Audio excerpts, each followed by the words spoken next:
Hi friends, ఇందులో మనకు కనిపిస్తున్నది NS 160 బైక్. ఈ బైక్ నేను కిక్కర్ కొడతా, మీరు అయితే గమనించండి. ఫ్రీగా అయితే జారిపోతుంది. ఒక 20 డేస్ బ్యాక్ అయితే ఇదే బైక్ వాల్స్ బెండ్ అయినప్పుడు అయితే చూపించా. అప్పుడు కూడా కిక్కర్ అయితే ఫ్రీగా అయితే వెళ్తుంది. అప్పటికిప్పటికి చిన్న తేడా, మనకి వాల్స్ బెండ్ అయినప్పుడు ఒక రకంగా అయితే కిక్కర్ అయితే పోతుంది, అలాగే క్లచ్ ప్లేట్ల అసెంబ్లీ పోయినప్పుడు ఒక రకంగా అయితే పోతుంది.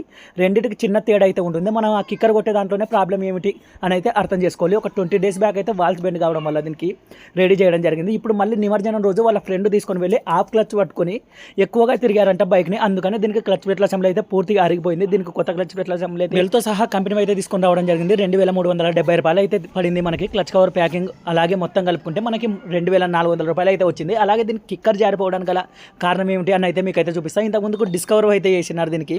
మనం ఇప్పుడు ఫిట్ చేసిన దానికి దీనికి రెండింటికి అయితే తేడా ఉంది. మీకు క్లారిటీగా అయితే కిక్కర్ ఎందుకు జారిపోతుంది క్లచ్ ప్లేట్ల వల్ల అయితే మీకు అయితే చూపిస్తాయి. ఇది ఐరన్ ప్లేట్ కాదు, క్లచ్ ప్లేట్. మీరు అయితే చూడండి, ఇక్కడ సైడ్ మనకి స్టీల్ అయితే బయటకు వచ్చింది. మనకి ఈ విధంగా పూర్తిగా అరిగిపోవడం వల్ల ఆ కిక్కర్ అనేది ఫ్రీగా అయితే పోతుంది. ఎప్పుడైనా కూడా హాఫ్ క్లచ్ పట్టుకొని అయితే నడపకండి ఫ్రెండ్స్.